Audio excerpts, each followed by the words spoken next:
అలాగే ఈ రోజున రాష్ట్రాలు ఆంధ్రప్రదేశ్ ముఖ్యంగా అటు తమిళనాడు కానీ ఫెడరల్ స్ట్రక్చర్ని రిప్రజెంట్ చేస్తున్నాయి. ఫెడరల్ గవర్నమెంట్ పాలసీస్లో వాళ్ళు మినీ బీజేపీలా తయారయ్యారు. కానీ ముఖ్యంగా ఆంధ్రప్రదేశ్ మినీ బీజేపీలా తయారైంది. కానీ అక్కడ తెలుగుదేశం ప్రభుత్వం లేదు. అక్కడ మీరు ఆ రోజున ఒక్కొక్కరు 5 సంవత్సరాలు కాదు, 10 సంవత్సరాలు కాదు, 15 సంవత్సరాలు కూడా సరిపోదని చంద్రబాబు గారు అంటే వెంకయ్యనాయుడు గారు గొంతు చించుకొని ఇవ్వాలి, రాష్ట్రానికి ఇవ్వాలి, అన్యాయం జరిగిపోతుందని చెప్పి అందరినీ నమ్మకం కలిగించి ఓట్లు వేయించుకొని ముందుకెళ్ళాక ఈ రోజున సంజీవిని విద్యగా అదేమన్నా సంజీవినియా, లేదంటే అది మర్చిపోయిన అధ్యాయం, గతించిన అధ్యాయం అనే మాటలు మాట్లాడుతున్నారు.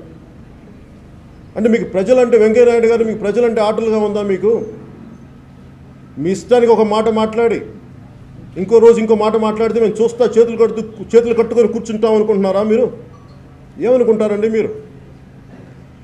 మీరు స్వర్ణ భారతి ట్రస్ట్ కోసం పెట్టినంత మనసు ఆంధ్రప్రదేశ్ రాష్ట్రానికి గారి పెట్టినుంటే ఈ పాటికి ప్రత్యేక ప్యాకేజ్, ఖచ్చితంగా ప్రత్యేక స్పెషల్ స్టేటస్ వచ్చిండేది. మీరు స్వర్ణ భారతి ట్రస్ట్ కోసం పెట్టినంత మనసు ప్రజా సమస్యల మీద కానీ, ఆంధ్రప్రదేశ్ సమస్యల మీద కానీ, ఆంధ్రప్రదేశ్ ప్రత్యేక స్టేటస్ మీద కానీ మీరు మనసు పెట్టలేదు. మీరు 3 సంవత్సరాల్లో ఇన్ని రకాల మాటలు మారిస్తే ప్రజలెవరు మిమ్మల్ని నమ్మట్లేదు.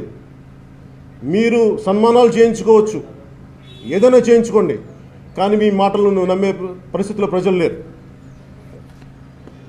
అలాగే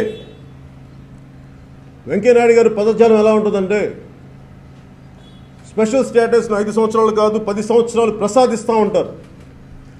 ప్రసాదించడానికి మీరేమైనా దేవుళ్ళా అండి? మీరేమైనా దేవుళ్ళా? దిగొచ్చారా? మీరు అందరిలాంటి మనుషులు కాదా? మీరు ప్రత్యేకంగా దిగొచ్చారా? ఢిల్లీ రక్షణ కవచాల్లో కూర్చొని మీ ఇష్టం వచ్చినట్టు మీరు మాట్లాడితే మీరు దిగొచ్చారు అనుకుంటున్నారా? మేమందరం మీ బానిసలమా?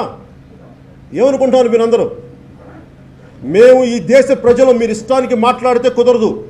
ఒకరోజు ఒక మాట చెప్పి ఇంకో రోజు ఇంకో మాట చెప్తే కుదిరి మేము ఖాళీగా కూర్చునే వ్యక్తులం కాదు, మనుషులం కాదు, ప్రజలం కాదు. మీరు దయచేసి మా ఆవేదన మీరు అర్థం చేసుకోండి.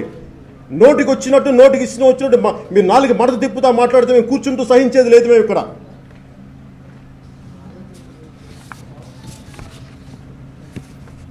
మీరు రామ మందిరం అనే ఒక గుడి గురించి మీరు తీసుకోగలిగారు, కానీ 4 కోట్ల మంది ప్రజల సమస్యలను మీరు ముందుకు తీసుకెళ్ళలేకపోయారు. ఎందుకంటే ఇది మీకు ఓట్లు తెస్తో లేదో నాకు తెలియదు. మీకు అది రాదని మీకు నమ్మకం వచ్చిందేమో, అందుకని మీరు ముందుకు తీసుకెళ్ళట్లేదేమో.